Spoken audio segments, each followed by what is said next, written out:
para este panel, que es un panel que algunas y algunos de nosotros esperamos ansiosamente siempre porque es el panel de cine y derecho. Vamos a tener la coordinación de lujo binacional de Marisol Rodríguez y Marisol Rodríguez de Argentina y Roberto Cabrera Suárez del Perú, a quienes entonces los dejo en el uso de la palabra. Adelante. Bueno, muy buenas tardes. Damos inicio, como dijo el profesor Ricardo, a la sección de Cine y Derecho. Vamos a pasarle la palabra en primer lugar a Sebastián Zancari, que escribió en conjunto con Cristina. No, no estaba. Ah, perdón. Bueno, pero bueno, Cristina Lucía de Domingo. Y la presentación se titula Un cuento chino entre la realidad y la ficción. Bueno, Bueno. muchas gracias. Sí, sí, sí. Tengo Salvo que quieras hacer un efecto de ultratumba. Tenés que apagar el speaker y una emisión. Sí. ¿Ahora? Ahora está perfecto. Adelante. Perdón, ¿eh?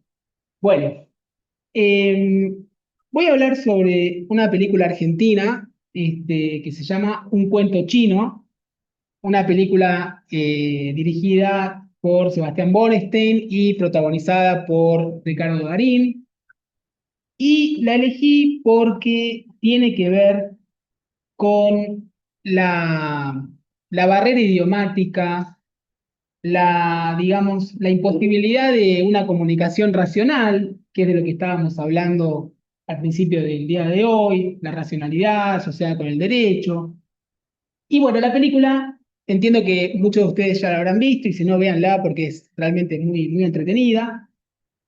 Comienza con un ciudadano de nacionalidad china, Yun, que es arrojado de un taxi después de ser asaltado ahí cerca de Aeroparque, donde se encontraba descansando el personaje protagonista, Roberto, encarnado por Ricardo Darín. Y Roberto quiere ayudarlo a Yun, ve que está desorientado, que está perdido, pero Yun no habla una palabra de español, y ahí, digamos, comienza la trama. Con justamente esta cuestión de la barrera idiomática, que se traduce, y voy a tomar algo que se dijo al principio de la sesión, en la imposibilidad de hacer valer su individualidad. A este ciudadano chino no puede, digamos, hacerse ver como un individuo, y es más, esto también lo podemos ver con el nombre, ¿no? Como sabemos, el nombre como atributo fundamental de la personalidad, de la persona, el derecho humano al nombre, ¿no? Bueno, este chino no tiene nombre hasta bien entrada la película, cuando nos enteramos que se llama Jung. De hecho, al personaje, a Roberto, encarnado por Darín, nunca se le ocurre preguntarle, ¿cómo te llamas? ¿Qué es lo primero que hacemos, no? ¿Cómo te llamas? Ahora, yo les pregunto a ustedes, por eso el tema de la ficción y la realidad. Cuando vamos al supermercado, atendido por ciudadanos de nacionalidad china, ¿vamos al supermercado de Juan, de Pedro, de Don Pepe, o como era antiguamente el viejo almacén? ¿O vamos al supermercado del chino? Bueno, esto es interesante, ¿no? Para que lo reflexionen. Hay otra cuestión también. Con respecto a este tema del nombre, les quiero compartir una muy breve escena, porque bueno, en un momento a Roberto, al personaje, al protagonista, se le ocurre ir a la policía para que, bueno, de alguna manera la puerta de entrada al Estado argentino para que tome el caso y lo puedan ayudar. Y bueno, lo que sucede ahí es un acto de xenofobia, de discriminación, y es una escena fantástica que dura un minuto. A ver si tengo Trate de suerte poner que comparta sonido, ¿eh? y podemos compartirla. Podés compartir. Muy bien, ahí va. A ver. Bermúdez, escúchame, liberame un calabozo, así metemos a este oriental hasta que el juzgado se notifique. Perdón, ¿por qué un calabozo? Porque esto es una comisaría, es un centro de refugiados. Pero el muchacho está perdido, no es un delincuente. ¿Por qué lo va a meter en un calabozo? Yo no tengo por qué darle explicaciones ni a usted ni a nadie. Sí, usted me tiene que dar explicaciones porque es un servidor público. El muchacho está perdido, no es un delincuente. ¿Por qué lo va a meter en un calabozo? Si lo va a hacer, por lo menos dígame, ¿por qué? Porque se me canta el culo. Bueno, ahí tenemos la racionalidad del derecho en su máxima expresión. Hay otra puerta, esta es una puerta de entrada, por supuesto, ¿no? Tiene varias la película. Yo también. Hay otra que tiene que ver con el ejercicio de los derechos políticos. Fíjense qué interesante esto, ¿no? La pregunta es, y esto se discutió judicialmente y la Corte Suprema, ya adelanto la respuesta, termina contestando que no. La pregunta ¿es acaso el conocimiento del idioma un obstáculo para obtener la ciudadanía? En Argentina esta fue una cuestión controvertida y la Corte Suprema termina diciendo que efectivamente no lo es. Y quiero, digamos, leerles algunos breves considerandos del fallo, porque también hay otra cuestión que tiene que ver con la procedencia. En algún momento de la película van a la embajada china y hay un traductor y dice, no, este señor viene de la provincia de Fujian. Bueno, casualmente, los propietarios de los supermercados chinos provienen en su inmensa mayoría de la provincia de Fujian. Y la señora, que es la actora del caso que voy a leer ahora, es una comerciante china que proviene de la provincia de Fujian. ¿Sí? Ficción y realidad. Y fíjense, algún considerando muy breve.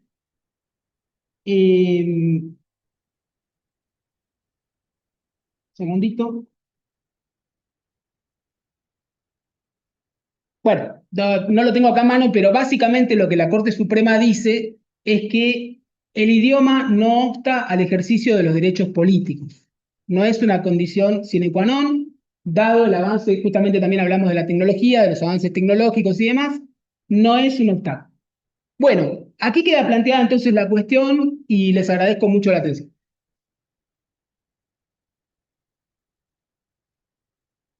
Un segundito que les digo cómo está la cosa. Eh, Vamos a ver. ¿Quién tendríamos ahora? A ver si está Gonzalo. No. Le pasamos la palabra al profesor Fuente Alba. Muy bien. Muy bien. Acto seguido, continuando entonces con el desarrollo de la mesa Cine y Derecho, tenemos la participación del profesor Álvaro Fuente Alba Hernández de la Universidad de Chile, a quien escuchamos con la máxima atención. Profesor. Muchas gracias. Acabo de pedir autorización para compartir pantalla. Y se la acabamos de dar. Muchas gracias. De nada. Gracias, tocamos. Bien. Ya, ahí superamos todas las barreras tecnológicas. Bien, voy a procurar atenerme al tiempo. Es imposible desligar las propias experiencias de las películas. Esta fue una película que no se estrenó en el año 73 por razones obvias. El golpe de Estado fue el 11 de septiembre, se estrenó en el año 75 en Chile. No, yo diría que un poco después, incluso el 77, exactamente. Y yo en ese tiempo era un niño muy piadoso, muy católico, a instancia de mi abuela, y mi padre estimó que era de lo mejor llevarme a ver una película que estaba calificada para mayores de 18 años. Mi padre no era abogado, pero tenía el gen de la abogacía porque logró que me dejaran entrar a ver la película y quedé fascinado con la película. Yo era el único niño que había en la sala de cine, me acuerdo, y me encantó. Entonces voy a hacer algunas reflexiones respecto de cuando la ética desafía el derecho, reflexiones sobre Jesus Christ Superstar, la versión cinematográfica de Norman Jewison. Y a propósito de esto, vamos a hablar de una cuestión arquetípica, si bien teológicamente no idéntica, pero que ya se plantea desde el sacrificio de Sócrates, que es la tensión, no atención, la tensión entre el cumplir la ley, aunque vaya en contra de los principios morales y de justicia, porque si se ha predicado en torno al cumplimiento de la ley, el incumplir la ley puede ser malo. Si bien en la teodicidad judío-cristiana esta idea no es tan enfática como el ejemplo de trascendencia, la cuestión temporal no es tan importante. Yo, el Mesías, estoy en una misión que trasciende eso. Y por eso acepto el sacrificio, porque no es relevante. Entonces, no es el mismo sacrificio de Sócrates, pero en definitiva tensionamos porque aceptamos que una persona que a nuestros ojos actúa correctamente es un criminal y tiene que ser sancionado. Y en ambos casos, ante la posibilidad de la huida, el sacrificio es preferido porque el mensaje exige el sacrificio. Ahora bien, esta película, si bien es un musical, digo si bien es un musical porque generalmente el género musical lo tenemos como género de segundo orden en el cine, es tremendamente relevante los efectos de poner la tensión, insisto, entre la duda y la misión trascendente. Y la duda sigue hasta el final en la película. Un aspecto muy relevante es las palabras de Herodes en la mofa que hace cuando llevan al protagonista, que es Jesús de Nazaret, y dice, yo ahora entiendo que tú eres Dios, entonces haz un milagro, nada, camina sobre mi piscina. Y bueno, ya sabemos porque esta película es muy fiel, sobre todo al Evangelio de Lucas. Hay una fidelidad en la construcción lírica de las canciones, tanto en la versión en inglés como la maravillosa traducción que hicieron Azpilicueta y se me olvidó el nombre del otro adaptador en la versión que conocemos de Camilo Sesto, que es la traducción al castellano más famosa. Bueno, los personajes son arquetípicos. Judas, que es protagonizado en forma magistral por Carl Anderson, es el que está poniendo principalmente la nota escéptica, la duda. Y en la primera canción, yo diría 4 protagonistas, 5 podría ser, pero son 3 principales que es Carl Anderson, yo diría que el verdadero protagonista de la película es Judas, y no Jesús, en este caso, es el que lleva la tensión dramática. Yvonne Elliman, que personifica a María Magdalena, fantástica cantante, y Ted Neely, que hace de Jesús. Y los 3 tienen sus solos. Bueno, en el solo de Judas lo que se enfatiza es poner en duda si todo esto, esta misión de 3 años en que él también está involucrado, es verdad o no. Y le dice a Jesús, ¿tú realmente estás creyendo lo que se dice de ti? Y lo hace muy enfáticamente. Bueno, es un actor y cantante que tuvo que ver con Chile. Yo siempre hago referencias a Chile por razones obvias, porque participó en el Festival de la Canción de Viña del Mar, representando a los Estados Unidos de América, una canción muy buena, pero que lamentablemente no ganó. Y en el momento de más presión en esta escena, le dice, todos tus seguidores están ciegos. O sea, él dice, ya, nos estás llevando a la locura. Y no es por maldad, entonces, él tiene esa duda y por eso recurre a los sabios de Israel. La segunda protagonista es Yvonne Elliman, que es María Magdalena. Ella representa el solaz. Es una película de los años 70.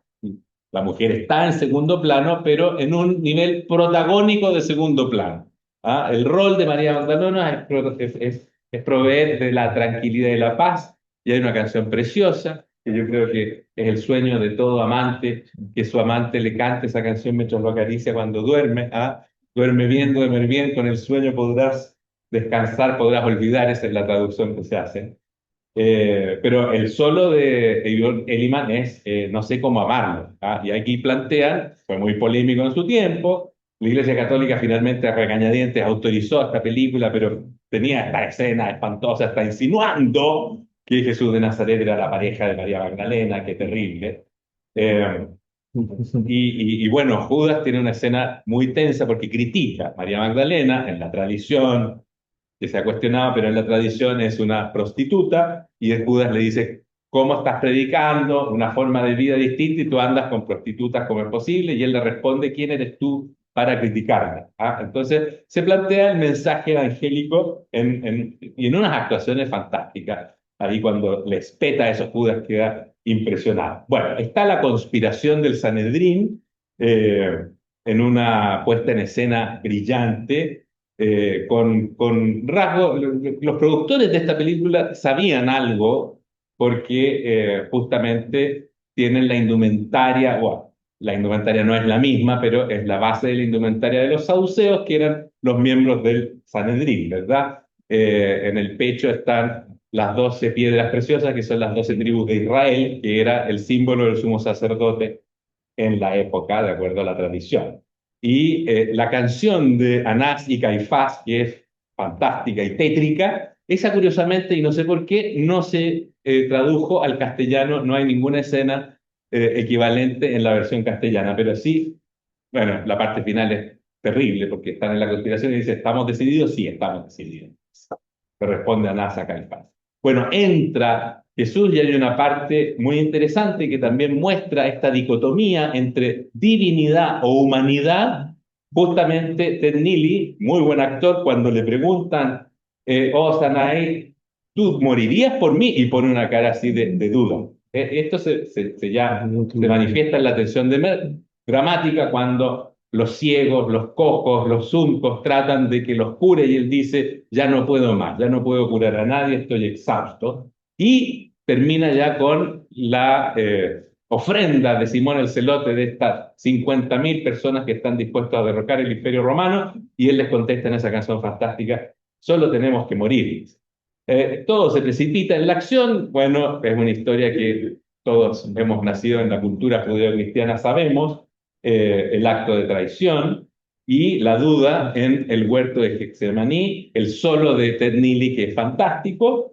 Voy terminando, así que no se preocupen. Y la duda, le dice, solo quiero saber qué va a pasar, pero si apartas de mí esta copa sería fantástico. Y al final de la canción es maravilloso, dice, tómame ahora antes que cambie de opinión, porque esto yo sé que va a ser terrible. Me traicionas con un beso, también eso tiene muchas connotaciones. La negación de Pedro, bueno, podemos intentarlo de nuevo, esa canción es fantástica. Quiero dejar en evidencia que el arrepentimiento de Judas es bastante dramático y el mensaje es terrible. Le dice, Dios, yo fui un instrumento, tú me has usado, me usaste para tu crimen. Yo fui un instrumento, pero el criminal eres tú. Esa canción también es fantástica y presenta otras cosas. Bueno, no me voy a explayar en más situaciones aquí. Está de Herodes a Pilato, como se dice, también cantantes maravillosos. Pero el mensaje es siempre dejar la duda de si este sacrificio valió la pena y si se repitieran las condiciones, que es lo que le dice Judas en la canción final, ¿pasaría lo mismo? No me dejes mal, ¿ah? No me dejes mal, dime por favor que esto valió la pena. ¿Ah? Pero la película es fantástica en ese aspecto. Poner en tensión la moral, la locura o no locura, la misión divina respecto del derecho y cumplir el derecho, someterse al sacrificio. Por último, un homenaje a Poncio Pilato, que siempre aparece como el malo de la película, y él se venga de todos nosotros en esa canción, dice, mencionaron mi nombre y me echaron la culpa a mí, y yo no tenía nada que ver con esto. Es una historia arquetípica. Aquí era para bajar la tensión, escenas de producción de la película, que están tomando café en vasitos, la escena del microbús, todo. Y para finalizar, por cierto, como no podíamos ser menos, hubo una versión chilena. Jesucristo Superestrella Andino, protagonizada ahí Martín Montenegro, gran actriz nacional, como María Magdalena. Muchísimas gracias. Podemos ir a Tiago ahora. A Tiago. Muy bien. Acto seguido, en la mecánica ya conocida de esta mesa de cine y derecho, tenemos la participación del profesor Tiago Romano de la Universidad Araraquara del Brasil con su disertación que lleva por título El racismo estructural en la película Get Out. Adelante, profesor. Buenas tardes, saludo a todas las personas presentes. Voy a hablar sobre la película El racismo estrutural no filme Get Out, 2017, de Jordan Peele. La película narra a história de um jovem negro que é seduzido por uma mulher branca, que o leva a passar um fim de semana em sua casa, com sua família. Sin embargo, em la casa de la família, ela mulher blanca dirige uma operação de intercâmbio de cérebros, onde jovens negros de Chicago são marginalizados e seus corpos são utilizados por pessoas brancas com discapacidades físicas para poder usar seus corpos. Existe toda uma narrativa racista, baseada em la crença de la família que as pessoas negras têm uma genética superior, pelo que utilizam seus corpos, ignorando suas vidas, porque creem que, incluso com sua genética excelente, não têm propósito em la vida e não merecem viver.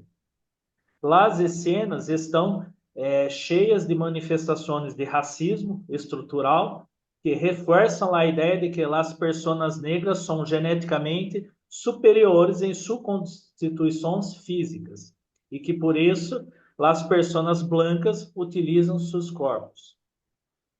Se retrata a marginalização de las pessoas negras, assim como é o final alternativo da película, que reflete o trato que recebem as pessoas negras por parte da polícia e o sistema judicial brasileiro que aplica a teoria de Lombroso, muito hablado em las aulas também pelo professor Sandro. Finalmente, estudaremos a violação de los direitos humanos e a dignidade humana, onde cidadãos não podem ser marginalizados por sua cor de sua pele. A película Get Out, de Jordan Peele, retrata o racismo estrutural em sua trama. O ator é conhecido por suas produções estruturadas por mostrar as dificuldades e a vida cotidiana de los norte-americanos negros, que se reflete muito com o Brasil. A película explora os prejuízos contra as pessoas negras.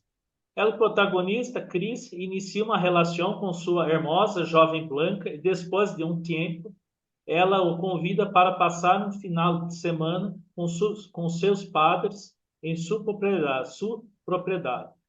Chris já teme o racismo, pelo que sua noiva o convence do contrário. Em el caminho, Chris, conduzindo o veículo com sua noiva, atropela um ciervo e é detenido por um polícia que automaticamente suspeita pelo fato de estar conduzindo com uma mulher branca. A jovem pede a lá agente policial que não identifique a Chris e ele assim aceita. Chris está molesto porque entende que foi vítima de racismo e que não registrou sua habilitação pelo que sua noiva branca havia pedido sua dispensa. Claro que em la trama, a noiva lhe pediu ela agente que não identificara, mientras que, ao ser vítima de um transplante de cérebro, Chris desapareceria e uma pessoa branca assumiria o seu corpo. É assim mesmo, a história da película se baseia em um científico que descobriu como transplantar o cérebro de uma pessoa ao corpo de outra, para prolongar sua vida. A esposa do científico se encarregava de las hipnoses. Seu hijo ajudava com o apoio em la clínica e sua noiva Rose seduzia as vítimas, tanto os homens como as mulheres. Ao chegarem lá à propriedade, Chris vê a muitos empregados negros trabalhando ali e sopesa de seu comportamento. De hecho, são os padres do científico a ancianos quienes han transplantado seus cérebros a los cuerpos de las vítimas negras. O ponto alto do racismo se produz quando o científico afirma que seu padre não ganhou uma medalha olímpica de atletismo porque perdeu contra uma pessoa negra e que a genética de las pessoas negras era perfeita. Isto justifica o uso de las pessoas negras como cobaia de la cientista.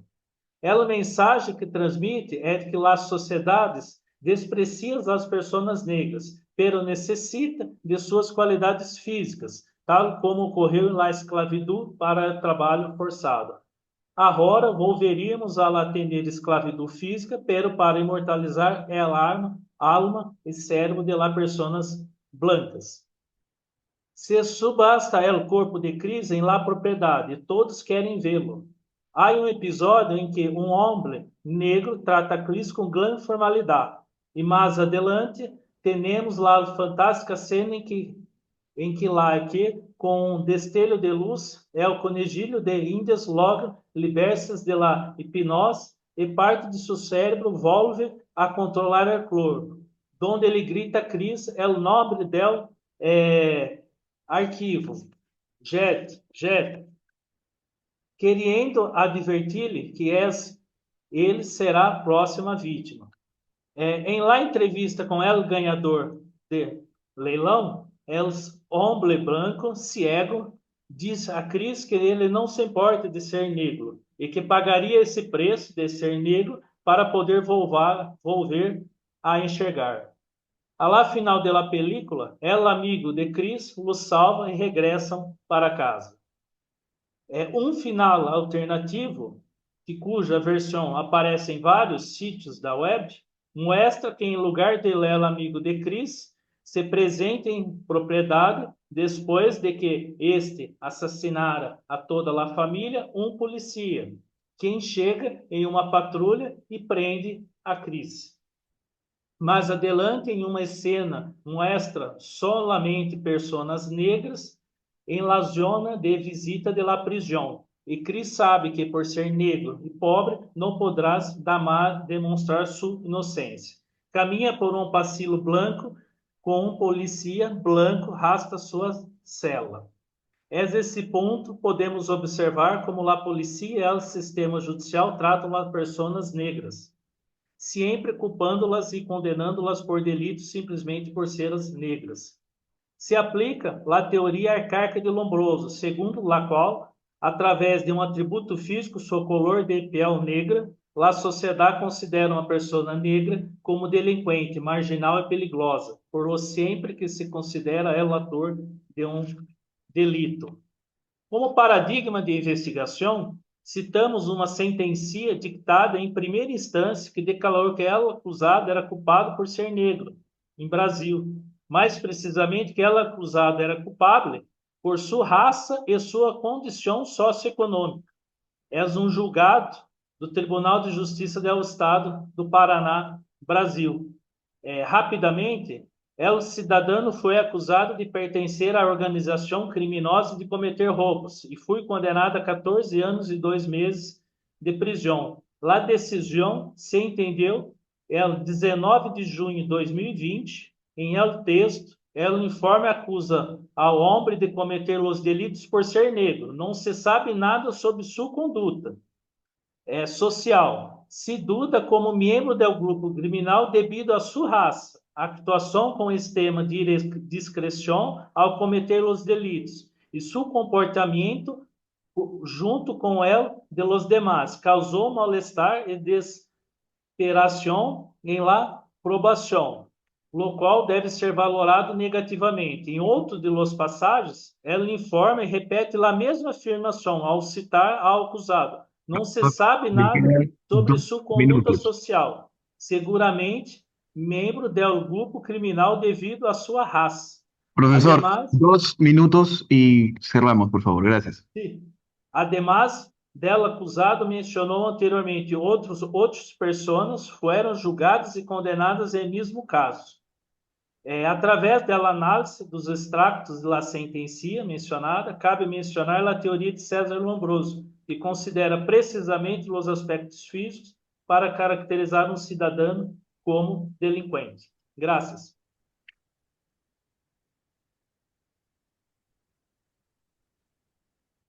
Muchas gracias, profesor Tiago Romano. Damos ahora la palabra a Nancy Nayeli Millán Pérez, de UNAM, México, que nos presentará América Psycho y el privilegio como coartada, la inimputabilidad del vacío. Nancy, la hacemos co-host. Un segundito. Vamos a hacer co-host por si quiere compartir pantalla.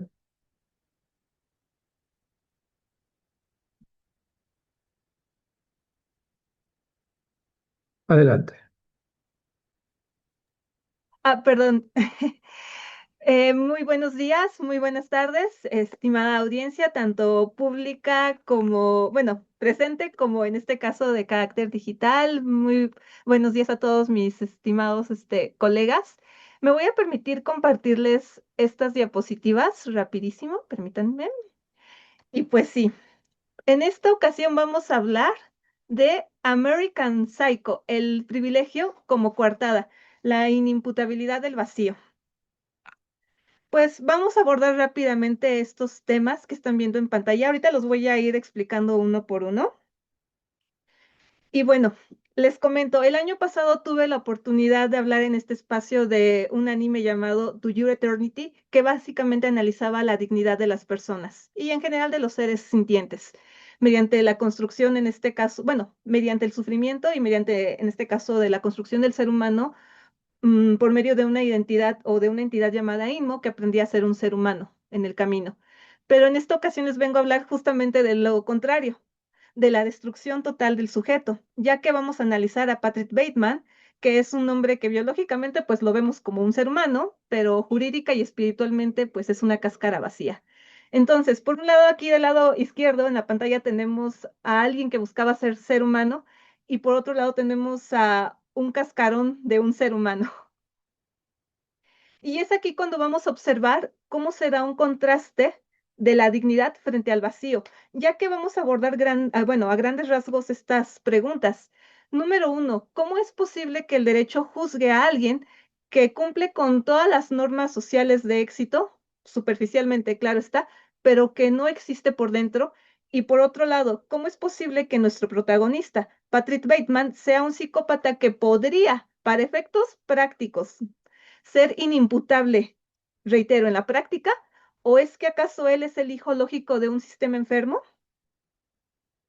Y es así como vamos a abordar un tema muy interesante, que es la máscara de cordura, en este caso la imputabilidad frente a la adaptación social.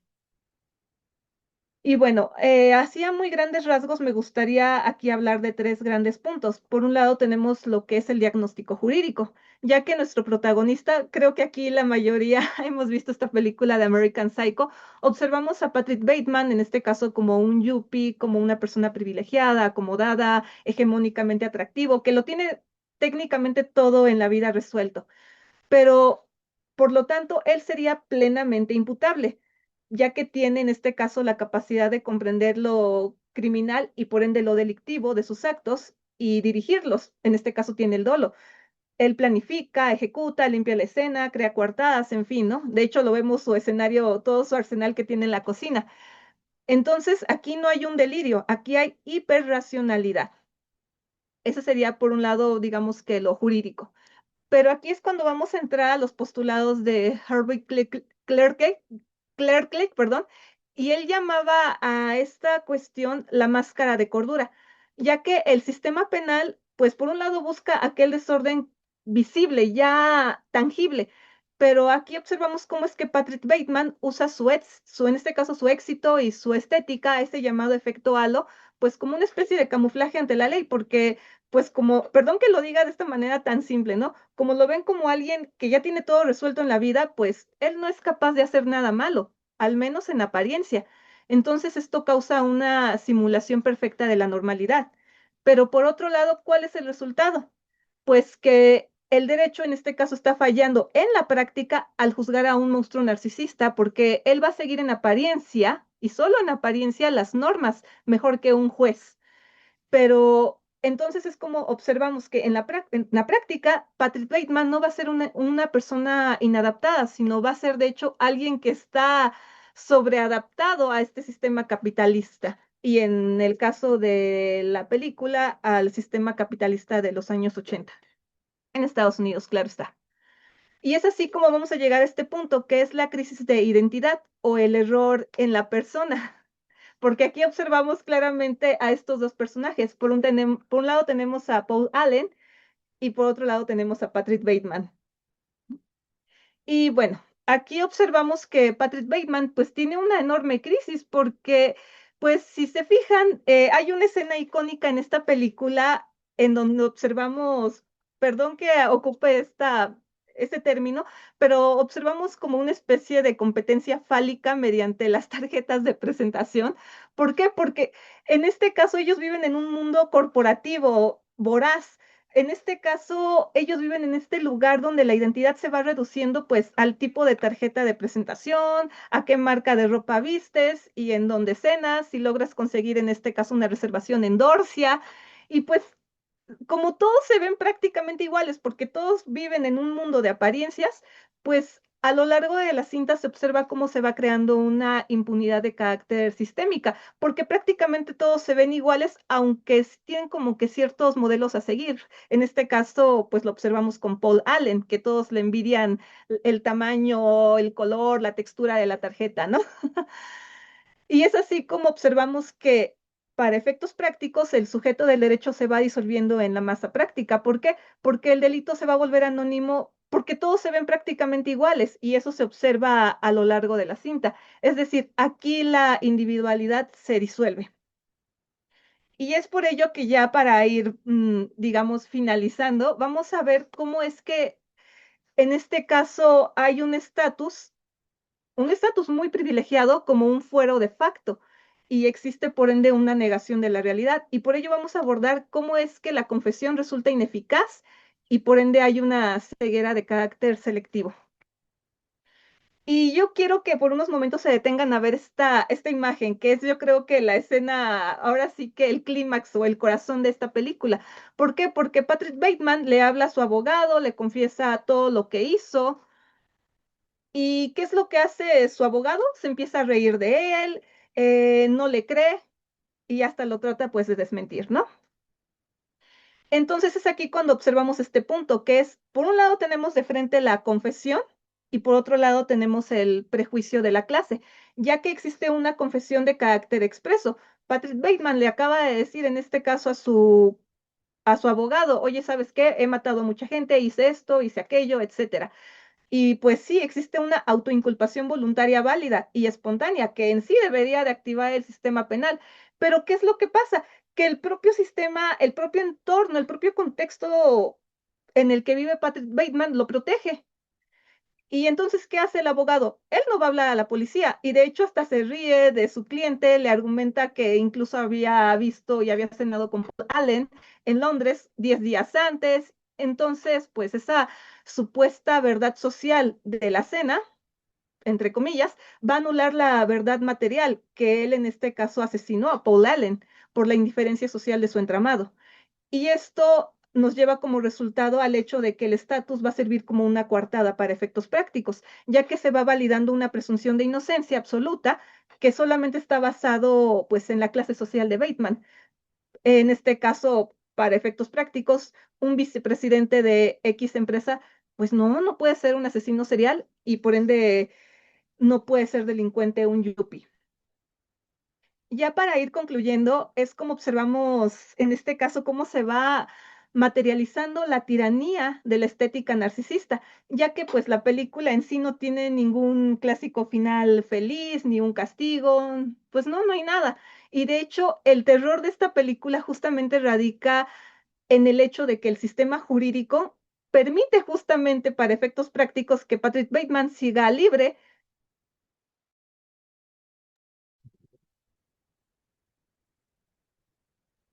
Sí. o mejor dicho, que siga libre su, bueno, que él no puede. Entonces, aquí el estatus funciona como una especie de fuero de impunidad absoluto. Si por un lado observamos que el dolor Profesora, nos quedan 2 minutos. Gracias. Ya habrá yo. construye humanidad, y esto yo ya lo ya había hablado en este caso de la ponencia del año pasado, de que por un lado hay personas o hay seres que buscan tener dignidad, pero en este caso Claro.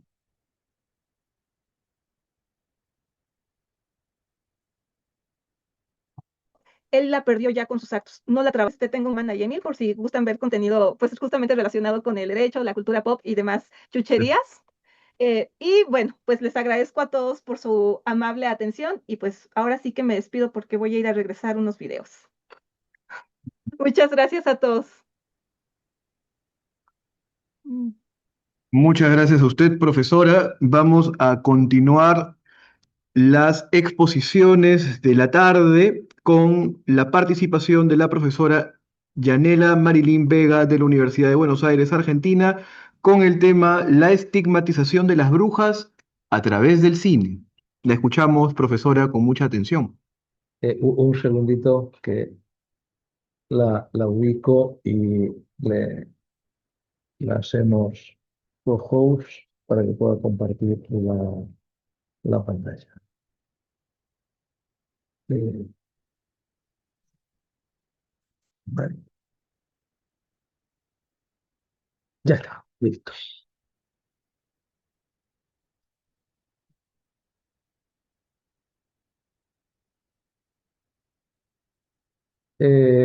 No sé si estás hablando, Marilyn, o si tendrías que poner el micrófono. Un segundito, ¿eh? Ahí está, ahí está, listo. Muchas gracias. No, me exigía que el anfitrión me permita hablar. Hola, muy buenas tardes. Me presento, yo soy la doctora Janela Marín Vega. Quisiera agradecer al doctor Ricardo Rabinovich por permitirme salirme de nuestro objeto de estudio, porque normalmente hacemos la Sigma y Derecho 64, pero quería traer algo que el cine nos está haciendo a las brujas, por así decirlo, porque me concibo como una bruja, em, nos están estigmatizando. ¿A qué quiero abordar con esto? Bueno, a ver si me permite mi computadora seguir. Voy a empezar con Goya, que nos presenta a las brujas como en lo oculto, en la noche, con un macho cabrío en medio del campo. Nos señala como lo oculto, lo marginal, lo extraño. Podríamos decir que el cine ha definido qué es una bruja. Y ustedes dirán, ¿pero cómo? ¿Cómo lo definió? Bueno, lo definió en una película que se llama La Novena Puerta y nos ha dicho que es una persona, aunque es conocedora de la ley de Dios, se empeña por medio del pacto con el diablo que se ayuda para concretar sus trabajos. Si ven La Novena Puerta, ahí nos señala un concepto. Pero no me quise quedar con ese concepto porque es muy corto, y fui a la Real Academia y dice que la palabra bruja actualmente es la usada para describirse una opinión vulgar, o sea, por el llano social, como aquella persona que tiene un pacto con el diablo y por ello tiene poderes extraordinarios. Pero realmente en la actualidad el mito de la vieja bruja viene muy anexado al interior del ser humano, ¿sí? Entonces debemos decir que viene a través de la transmisión del concepto de las culturas, del colectivo, de sentimientos, de encuentros con seres denominados o llamados brujas, ¿sí? También se las estigmatiza a través de un interés económico o en concreto es una cuestión de peyorativo del término para dirigirse a una mujer como que es mala, o sea, es una bruja.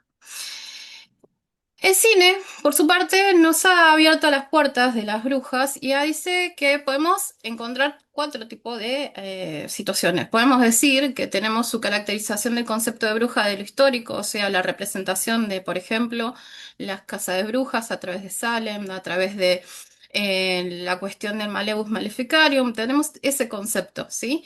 Después tenemos la caricaturación de una bruja. ¿Por qué? Porque las brujas son feas, son malas y siempre son identificables a prima facie. En cambio, el concepto de bruja buena se lo enarbola en el concepto de hada, de buena persona que ayuda, que siempre está a favor. Y después tenemos los que son los arquetipos narrativos, que son los aquelarres, donde se reúnen, que ha sido visto muchas veces por las series. Y a la vez implantación cultural, o sea, de la inmersión del concepto de bruja. Si bien el concepto ha evolucionado junto con la sociedad, el concepto de bruja nace en el 1400, o sea, en el oscurantismo, y lamentablemente se ha enarbolado en lo femenino, en la mujer, en lo oculto, en lo marginal. Recuerden que las mujeres en ese tiempo tenían mucho más acceso a otras tradiciones que eran más ligadas a la naturaleza. Por eso Goya nos representó a nosotras dentro del marco de la naturaleza, en lo oculto. Entonces empecemos con la historia del cine y tenemos allá en 1922, tenemos a Hassan, que habla sobre la brujería. Y es una adaptación muy fiel a lo que sería la idea de Maleus Maleficarium. ¿Sí? Esto de la Inquisición, de la persecución de las mujeres, de la cuestión de las enfermedades mentales y demás. Después seguimos adelantando al concepto que les brindé de la hada, de la bruja buena y la bruja mala y la caracterización que pueden ver ustedes en la imagen que acompañé, lo vemos en El Mago de Oz, en 1939.